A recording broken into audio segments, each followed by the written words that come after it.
Bienvenue dans Talents of Tomorrow. Aujourd'hui, on va parler du nomadisme.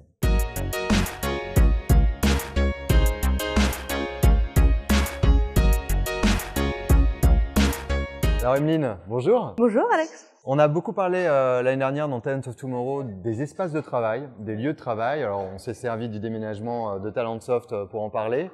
Et en fait, la question que j'ai envie de poser aujourd'hui, c'est est-ce que finalement c'est au bureau que l'on travaille le mieux? Donc je vais te poser la question, où est-ce que tu te sens le plus à l'aise pour travailler? Alors comme je te disais, moi vraiment ça va dépendre du travail que j'ai à faire. Il y a des situations dans lesquelles je préfère être au travail parce que j'ai besoin d'être proche de certaines équipes pour pouvoir mieux collaborer. Et après il y a des moments où j'ai besoin de plutôt m'isoler, de travailler sur des présentations ou ce genre de choses et je préfère être chez moi où je suis au calme et où je peux avancer à mon rythme.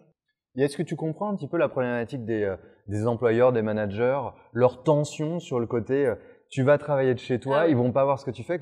Comment tu le sens, ça, comment tu le comprends toi? Ça, je le comprends totalement. Je pense que pour moi, tout est une question de confiance. Si ton manager te fait confiance, il sait que tu vas travailler de chez toi. Moi, c'est quelque chose que j'ai découvert beaucoup en ayant travaillé dans des pays anglophones. C'est une pratique qui est très développée là-bas.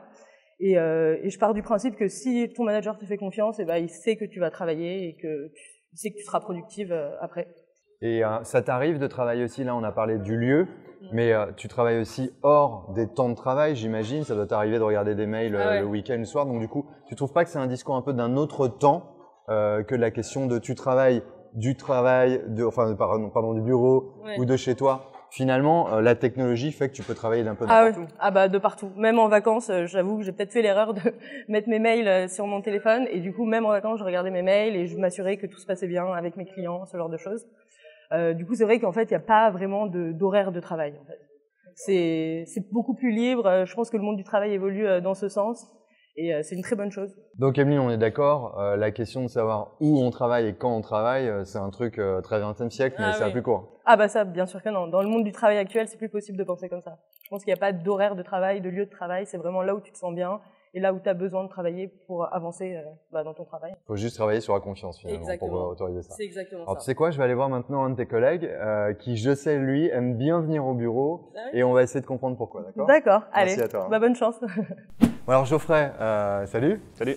J'ai posé avant toi une question à certains de tes collègues. D'où est-ce que vous préférez travailler? Alors je te la repose.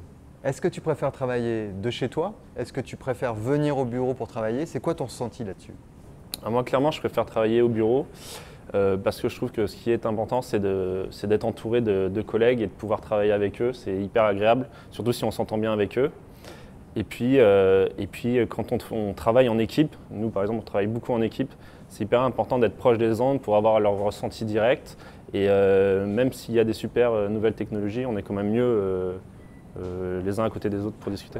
Alors ça c'est intéressant parce que dans Talents of Tomorrow on parle beaucoup de l'aspect espace de travail élargi avec les technologies qui permettent de travailler un peu n'importe quand, n'importe où. Qu'est-ce qui te manque quand tu es chez toi, tu organises une réunion, mettons un Google Hangout avec les petites têtes de tous tes collaborateurs. Tu peux échanger, tu peux faire à peu près n'importe quoi. Qu'est-ce qui va te manquer par rapport au fait d'être physiquement à côté d'eux? Je crois que c'est ça, c'est d'être physiquement à côté d'eux et je trouve que tu vis de manière hyper différente ta relation à travers ton ordinateur que quand tu es en face à face avec quelqu'un. Et moi, je sais que je le ressens beaucoup et quand on brainstorm, on garde un lien très fort d'être dans la même pièce, à travailler sur le même tableau, on regarde les mêmes choses, on n'a pas à essayer de clairement se faire entendre par Internet. On sait tous que de temps en temps, ça bug un peu. Donc on gagne du temps et je trouve qu'on gagne en efficacité en face à face. Ok, merci beaucoup Geoffrey. On va continuer de poser des questions à certains de tes collaborateurs. Xavier, salut.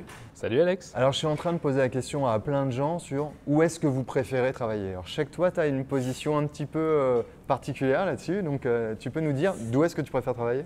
Alors moi en fait je m'en fiche un petit peu parce que je considère qu'on peut faire 95% de ses missions ou 90% depuis son smartphone, depuis mon smartphone avec les technologies ou avec un ordinateur portable. J'ai eu la chance de pas mal travailler dans un écosystème international où je voyageais. Et en fait, la question ne se posait même plus parce que ça s'imposait à moi. Je passais beaucoup de temps dans les taxis, dans les aéroports, dans les gares, etc. Et donc j'ai développé, moi, ce que j'appelle une compétence en fait, qui est le nomadisme.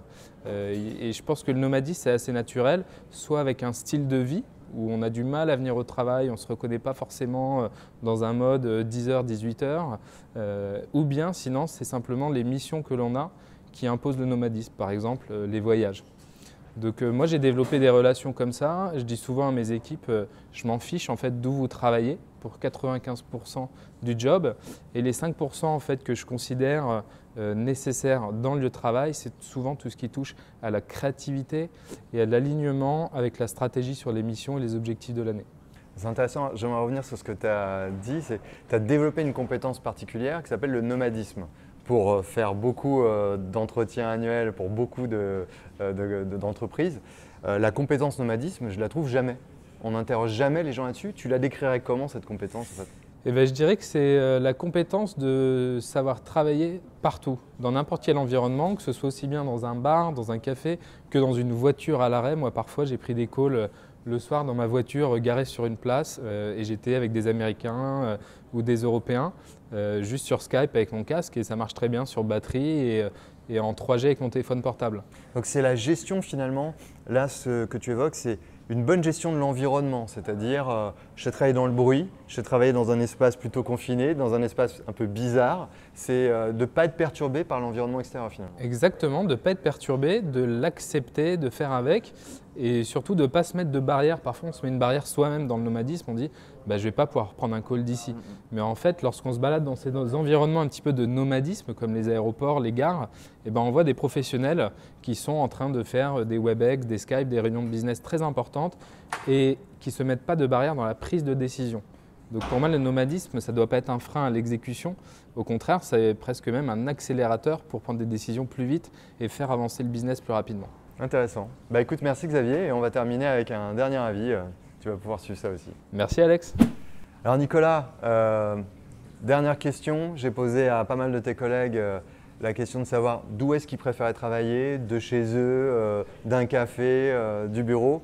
Quel est ton avis là-dessus?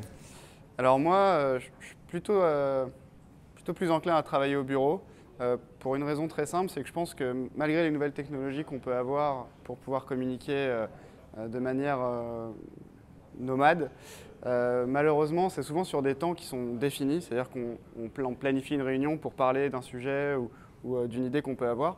Et du coup, il n'y a pas cette spontanéité qu'on peut avoir quand on est tous ensemble dans un bureau, dans un open space où chacun travaille sur ses idées ou sur ses projets. Et tout d'un coup, il y a une idée qui pop de quelqu'un dans le bureau.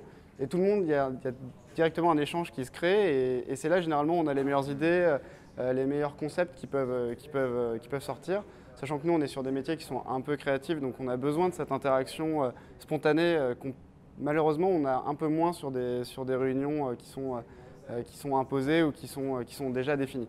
Donc c'est vraiment plus sur l'opportunité que ça crée d'être au bureau, plus que sur la façon dont on va communiquer. C'est vraiment sur cette spontanéité qui manque un peu quand on n'est pas tous ensemble. Tu veux autoriser le hasard et la sérendipité en gros? Exactement. C'est comme ça que ça marche en tout cas. Ok, super, merci. Un Talent of Tomorrow très riche avec des avis et des positions différentes. Évidemment, cela ne concerne que les gens qui peuvent avoir une vie dans des bureaux. Il y a beaucoup de personnes au travail qui sont dans des situations de toute façon nomades by design liées à leur fonction. On veillera aussi cette année à parler de toutes ces populations-là, des gens qui sont sur la route toute l'année par exemple. Quelle expérience de travail peuvent-ils vivre? Qu'est-ce qu'on peut leur proposer? Donc on fera aussi attention à ça, mais en tout cas aujourd'hui, je pense que ça a apporté un bon éclairage sur la question du est-ce qu'on doit travailler ou est-ce qu'on peut travailler du bureau, d'un café, de chez soi? Un petit panel sympa, donc merci Nico, merci à tous. Et évidemment, n'hésitez pas à apporter vos propres témoignages, vos propres commentaires sur la chaîne Talent of Tomorrow, via Twitter. Et en attendant, je vous donne rendez-vous la semaine prochaine pour un prochain épisode. Merci.